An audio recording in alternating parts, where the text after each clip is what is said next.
Jadi iqamah itu serupa dengan azan, disertai dengan beberapa perbedaan berikut. Jadi secara umum azan iqamah itu banyak kemiripannya, tetapi ada beberapa perbedaan. Jadi kalau tidak disebutkan bedanya, secara umum berarti sama. Secara umum mirip lah. Nah, yang pertama, al-azanu masna. Wal iqamatu furada. Azan itu dua-dua. Jadi maksudnya melantunkannya itu kan ada dua. Misalnya takbiratain itu kan dua kali. Allahu akbar, Allahu akbar. Diulang lagi. Allahu akbar, Allahu akbar. Demikian pula bacaan syahadat dua kali. Ya, dua kali. Hayya 'alas shalah dua kali, hayya 'alal falah dua kali, dan seterusnya. Kecuali yang terakhir ya, lafaz takbir dan la ilaha illallah yang terakhir. Sementara iqamah, wal iqamatu furada. Iqamah itu tunggal, satu-satu. Iqamah itu satu-satu. Jadi ya kita hafal semua lah ya. Allahu akbar, Allahu akbar. Dua takbir itu satu kesatuan ya. Asyhadu an la ilaha illallah satu kali. Demikian pula selanjutnya. Kecuali nanti lafaz qad qamatis shalah ya. Nah, wa dalilu dzalika haditsu Anas radhiyallahu anhu indal Bukhari wa Muslim. Dalil hal tersebut adalah hadis Anas radhiyallahu anhu yang diriwayatkan oleh Al-Bukhari dan Muslim.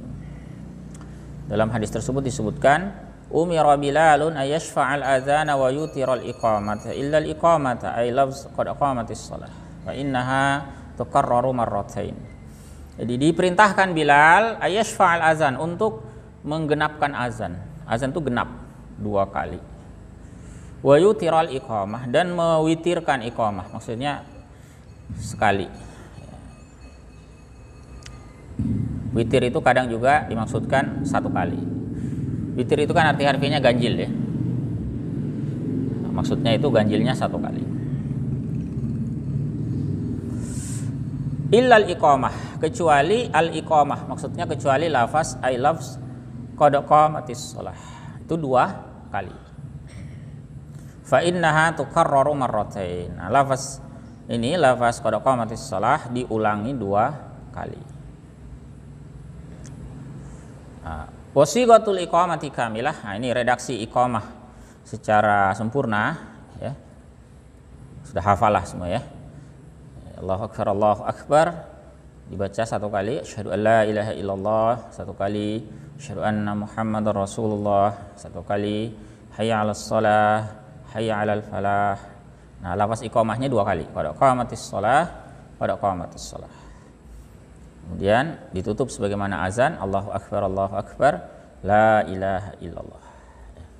Waqad sabata dzalika fil ahaditsis shahihati 'indal Bukhari wa Muslimin wa ghairihima. Hal tersebut berdasarkan hadis-hadis sahih menurut riwayat Al-Bukhari, Muslim dan lain-lain. Di cukup banyak hadis tentang itu ya. Para muallif di sini tidak menyebutkan secara khusus karena sangat banyak hadis tentang itu. Jadi itu beda yang pertama ya. Jadi kalau azan dua kali, kalau iqamah sekali. Kemudian perbedaan yang kedua, at-tarassul wat tamahhulu fil azani wal isra'u fil iqamah. Tarassul ya, bacaan agak panjang, wat tamahhul, dan agak berjeda, agak lama dalam azan. Jadi azan itu kan biasanya orang bacanya panjang dan agak lama, relatif lama.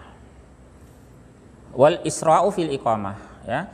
Sementara isra' bacaan agak cepat pada iqamah. Ya. Dan sampai dibalik ya. Azannya cepat. Tapi iqamahnya lembut, perlahan sekali. Jadi yang cepat itu iqamah ya, yang lambat azan. Li'annal azana lil ghaibin. Karena azan itu untuk orang-orang gaib, orang yang tidak hadir. Masyarakat jamaah yang ada di rumahnya, misalnya di pasar ya, yang belum ada di masjid. Itu fungsi azan sebagai pemberitahuan kepada mereka. Fakanat tartilu fihi ablaq. Maka bacaan tartil, bacaan yang tadi itu tarassul dan tamahul, bacaan yang agak panjang dan berjeda lumayan itu fihi ablaq. Pada azan itu lebih mampu menyampaikan pesan tersebut. Wal iqamata lil hadirin, sementara iqamah itu untuk orang-orang yang hadir, orang-orang yang sudah ada di masjid. Fakana al-isra'u fiha ansab. Maka bacaan isra', bacaan yang relatif cepat padanya, yakni pada iqamah itu lebih sesuai. Ya. Jadi bacaan azannya ditujukan untuk orang yang ada di luar, mengajak mereka ke masjid. Karena itu dia relatif panjang dan agak lama, berjeda lumayan lama. Sementara iqamah itu lebih ditujukan kepada masyarakat yang sudah hadir. Ya. Nah, ini juga menjadi ibrah bagi kita. Berangkat ke masjid itu ketika azan, bukan ketika iqamah. Panggilannya untuk orang yang ada di luar itu adalah azan. Iqamah itu lebih kepada orang yang ada di dalam. Karena itu dalam praktiknya pun iqamah itu tidak mesti dikeluarkan suara itu. Ya. Jadi di masjid itu yang perlu untuk suaranya keluar itu sebetulnya azan. Iqamah tidak pakai mic juga nggak apa-apa kalau masjidnya kecil. Kecuali kalau masjidnya besar ya, dia tampung sekian ribu jamaah bertingkat, tidak kedengaran orang yang jauh. Tapi kalau misalnya hanya 5-10 shaf mungkin masih bisa dengan tanpa sound. Ya, kecil. Kapasitasnya seperti masjid kita ya, relatif kecil. Iqamah tanpa sound juga tidak mengapa. Karena lebih ditujukan kepada orang yang ada di situ dan sudah cukup terdengar. Jadi kalau dengar azan, berangkat. Bukan tunggu iqamah, belum qomat, belum berangkat. Jadi berangkatnya mendengar azan. Jadi setelah, atau begini, bisa juga yang lebih afdol kalau rumah tidak jauh dari masjid, setelah azan selesai, sholat qobliyah di rumah, setelah itu berangkat. Karena nanti di pembahasan sholat sunnah kita akan ketemu afdolnya sholat sunnah itu seperti yang qobliyah itu afdolnya di rumah. Yang tidak disyariatkan berjamaah afdolnya dilakukan di rumah. Termasuk ba'diyah. Qobliyah ba'diyah itu di rumah. Kecuali tadi kalau qobliyahnya khawatir terlambat. Rumah jauh, kalau kita qobliyah di rumah nanti terlambat, tidak dapat takbir imam. Takbiratul ihramnya imam. Itu dianggap terlambat. Maka lebih utama dia berangkat lebih awal. Itu yang kedua ya. Yang ketiga, yang juga pembeda azan ini dengan iqamah, man kana alaihi fawaid, siapa yang punya tanggungan fawaid, beberapa sholat yang tertinggal, wa arada ayyaqdiyaha, dan dia ingin mengqadanya. Misalnya ada kasus ada orang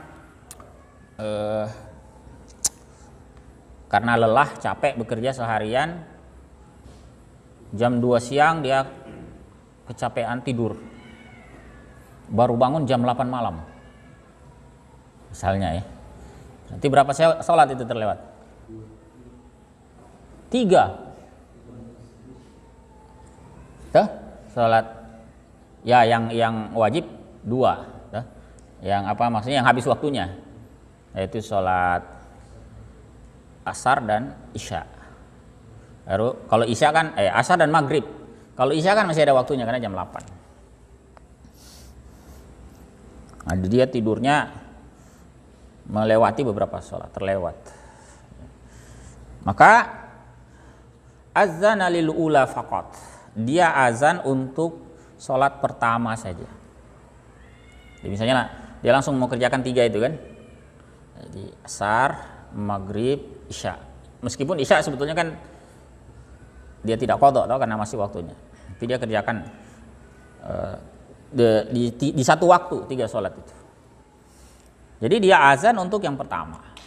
Wa aqama likulli sholah, dan iqamah untuk masing-masing sholat. Jadi azannya tidak 3 kali ya. Cukup sekali, yang iqamahnya yang dianjurkannya setiap sholat. Wa dalilu dzalika anna Nabiy sallallahu alaihi wasallam jama'a bainal maghribi wal isya'i bi Muzdalifatin bi adzanin wahidin wa iqamatain. Dalil hal tersebut sesungguhnya Nabi sallallahu alaihi wasallam menjamak antara maghrib dan isya di Muzdalifah dengan azan 1 dan iqamah 2. Dari sini kemudian ditarik ya hukum bahwa kalau ada beberapa sholat azannya cukup untuk yang pertama. Ya. Iqamahnya dianjurkan untuk masing-masing sholat. Nah, cukup jelas ya. Nah, kalau kita menjamak sholat kan juga begitu ya. Nah, iqamahnya cukup, azannya cukup yang pertama. Iqamahnya itu masing-masing sholat.